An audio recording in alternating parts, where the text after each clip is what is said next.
Hello friends, welcome back to Civil Tamil. இந்த வீடியோல நம்ம என்ன பார்க்க போறோம் அப்படினா நம்ம previous-ஆ 2 வீடியோஸ் போட்டுருந்தோம்ல. சோ AutoCAD-ல போட்டுருந்தோம். சோ அதுல பாத்தீங்க அப்படினா சிலர் வந்து சிவில் முடிச்சிருந்தாதா AutoCAD லேர்ன் பண்ண முடியுமா மாதிரி கேட்டிருந்தாங்க. சோ அதுக்கான வீடியோ தான் இது. வீடியோக்குள்ள போறதுக்கு முன்னாடி சேனல் சப்ஸ்கிரைப் பண்ணாதீங்க, சப்ஸ்கிரைப் பண்ணிக்கோங்க. கூடவே பெல் பட்டன் கிளிக் பண்ணிக்கோங்க. சோ ஃபர்ஸ்ட் பாத்தீங்க அப்படினா நீங்க வந்து சிவில் இன்ஜினியரிங் முடிச்சிருந்தாதான் AutoCAD படிக்க முடியுமான்னு கேட்டிங்க அப்படினா அப்படிலாம் கிடையாது. நீங்க வந்து எந்த டிபார்ட்மெண்ட்ல முடிச்சிருந்தீங்கனாலும் உங்களுக்கு இன்ட்ரெஸ்ட் அப்படிங்கிறது AutoCAD இருந்துச்சுன்னா நீங்க லேர்ன் பண்ணிக்கலாம். நீங்க வந்து சிவில் டிபார்ட்மெண்ட் அப்படிங்கும்போது பாத்தீங்கன்னா அவங்க கொஞ்சம் ஈஸியா லேர்ன் பண்ணிப்பாங்க. காரணம் பாத்தீங்க அப்படினா அவங்களுக்கு வந்து பேசிக்கான டெக்னிக்கல் நாலேஜ் இருக்கும். அதனால ஈஸியா லேர்ன் பண்ணிப்பாங்க. அவங்களுக்கு வந்து டூல்ஸ் மட்டும் பார்த்தா போதும். டூல்ஸ் மட்டும் எப்படி யூஸ் பண்ணணும், அது எதுக்காக நம்ம யூஸ் பண்ணுறோம், எங்கே யூஸ் பண்ணணும் அப்படிங்கிறது தெரிஞ்சால் போதும். அவங்க ஈஸியாக லேர்ன் பண்ணிடுவாங்க. ஆனால் வேறு டிபார்ட்மெண்ட் அதர் டிபார்ட்மெண்ட்ஸில் இருந்து இருக்கீங்க அப்படின்னா உங்களுக்கு வந்து AutoCAD வந்து லேர்ன் பண்ணணும்னு இன்ட்ரெஸ்ட் இருக்குது அப்படின்னா நீங்கள் ஃபஸ்ட்டு நீங்கள் வந்து ஒரு பேசிக்கான டெக்னிக்கல் என்னென்ன இருக்குது, அதாவது சிவில் பொறுத்த வரைக்கும் என்னென்ன மாதிரியான டெக்னிக்கல் நாலேஜ் இருக்குது அப்படிங்கிறத ஃபஸ்ட்டு லேர்ன் பண்ணணும். டெக்னிக்கல்னால் ஒன்றும் இல்லை, நம்ம வீட்டில் இருக்கவங்களே பார்த்தீங்க அப்படின்னா அதாவது சின்னதாக வீட்டை பற்றி இந்த மாதிரி தெரிஞ்சிருப்பாங்க இல்லையா. ஸோ அந்த மாதிரியான ஒரு பேசிக் நாலேஜ் இருந்தாலே போதும். ஏன்னு பார்த்தீங்கன்னா பிளானுக்குன்னு பார்த்தீங்க அப்படின்னா நீங்கள் வந்து எல்லோரும் மோஸ்ட்டாக ப்ரிஃபர் பண்ணுறது வந்து AutoCAD தான் ப்ரிஃபர் பண்ணுறாங்க. அதனால் ஒரு சிலருக்கு அதன் மூலிமா கூட இன்ட்ரெஸ்ட் அதிகமாகும். பிளான் பண்ணுறதுக்காக உங்களுக்கு வந்து அந்த சாஃப்ட்வேர் தேவைப்படுமா இருக்கும். அதுக்கு பார்த்தீங்க அப்படின்னா உங்களுக்கு அந்த சிவில் நாலேஜ் அப்படிங்கிறது தான் தேவை. ஸோ அதை பற்றி தான் பார்க்க போகிறோம். அதுக்கு முன்னாடி ஒரு சின்ன இன்ஃபர்மேஷன் என்னன்னு பார்த்தீங்க அப்படின்னா Unacademy-லேருந்து ஒரு டெஸ்ட் கண்டக்ட் பண்ணுறாங்க. அதாவது எப்படின்னு பார்த்தீங்க அப்படின்னா எல்லா டிபார்ட்மெண்ட்டுக்கும் mechanical, civil, ECE, electrical, CS and IT, chemical, so இது எல்லா டிபார்ட்மெண்ட்டுக்கும் கண்டக்ட் பண்ணுறாங்க. ஸோ இது எப்படி கண்டக்ட் பண்ணுறாங்கன்னு பார்த்தீங்கன்னா 3 டெஸ்ட்டாக கண்டக்ட் பண்ணுறாங்க. டெஸ்ட் டேட் பார்த்தீங்கன்னா 14th November, 21st, 28th. So அதுக்கு வந்து பார்த்தீங்க அப்படின்னா அவங்க வந்து ரிவார்ட்ஸும் கொடுக்குறாங்க. அதாவது 1 to 5, 6 to 10, 11 to 25. ஸோ இந்த மாதிரி அவங்க ரிவார்ட்ஸ் கொடுக்குறாங்க. ஸோ உங்களுக்கு இன்ட்ரெஸ்ட் இருந்துச்சு அப்படின்னா இதில் ரெஜிஸ்டர் பண்ணிக்கோங்க. நான் லிங்க் டிஸ்கிரிப்ஷனில் கொடுக்குறேன். ஸோ இது வந்து பார்த்தீங்க அப்படின்னா கேட்டுக்கானது. இன்னொரு பெனிஃபிட் பார்த்தீங்க அப்படின்னா அவங்க வந்து பர்டிகுலர் சப்ஜெக்ட்டுக்கு மட்டும் ஃபஸ்ட்டு கண்டக்ட் பண்ணுறாங்க. ஸோ இப்போ சிவில்னு பார்த்தீங்க அப்படின்னா டெஸ்ட் 1, அதாவது 14th November அப்போ Jio technical, foundation, engineering, hydrology, so இந்த மாதிரி ஒவ்வொரு சப்ஜெக்டாக 14th November ஒரு பர்டிகுலர் சப்ஜெக்ட், 21st ஒரு பர்டிகுலர் சப்ஜெக்ட், அப்புறம் 28th வந்து ஒரு 4 சப்ஜெக்ட் இந்த மாதிரி கண்டக்ட் பண்ணுறாங்க. கண்டிப்பாக உங்களுக்கு ஈஸியாகவும் யூஸ்ஃபுல்லாகவும் இருக்கும்.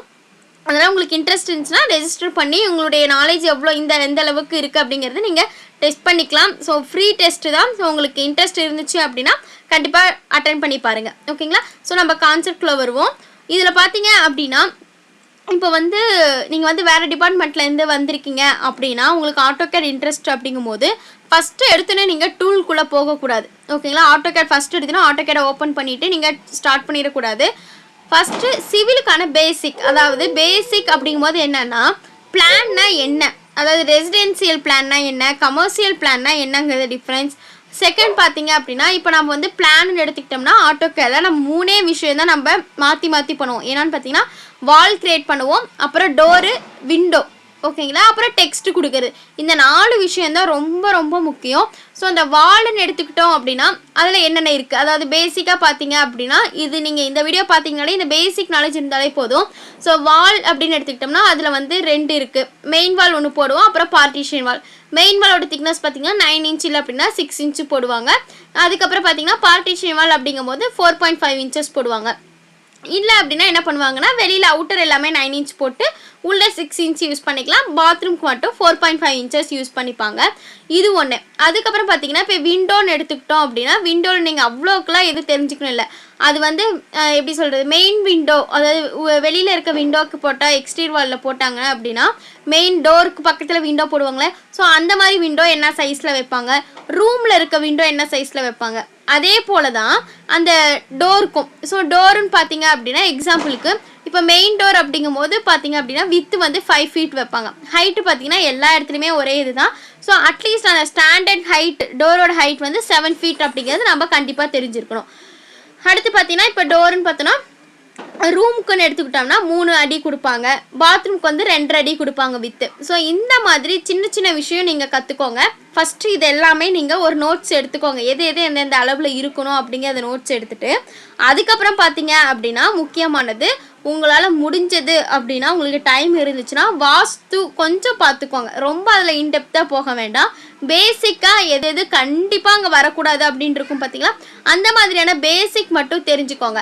ஸோ இந்த மாதிரியான பேசிக்லாம் தெரிஞ்சுக்கிட்டு அதுக்கப்புறம் நீங்கள் ஆட்டோகேட் ஸ்டார்ட் பண்ணீங்க அப்படின்னா உங்களுக்கே ஒரு ஐடியா க்ரியேட் ஆகிடும். ஸோ உங்களுக்கு டூல் மட்டும் ப்ராக்டிஸ் பண்ணால் போதும் அப்படிங்கிற ஒரு மாதிரி இருக்கும். ஓகேங்களா?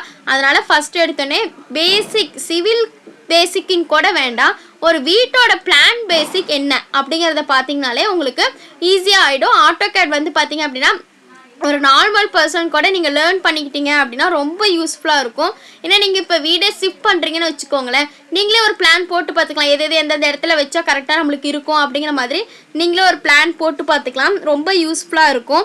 அதனால் முடிஞ்ச வரைக்கும் ஆட்டோகேட் எந்த டிபார்ட்மெண்ட்டாக இருந்தாலும் ஒரு பேசிக் நாலேஜாக ஆட்டோகேட் நீங்கள் கன்சிடர் பண்ணி நீங்கள் லேர்ன் பண்ணிக்கலாம். ஓகேங்களா? ஸோ இந்த வீடியோ டவுட் இருந்துச்சுன்னா கமெண்ட் செக்ஷனில் கமெண்ட் பண்ணுங்கள், வீடியோ ஷேர் பண்ணுங்கள், லைக் பண்ணுங்கள், சேனல் சப்ஸ்கிரைப் பண்ணிக்கோங்க. தேங்க்யூ.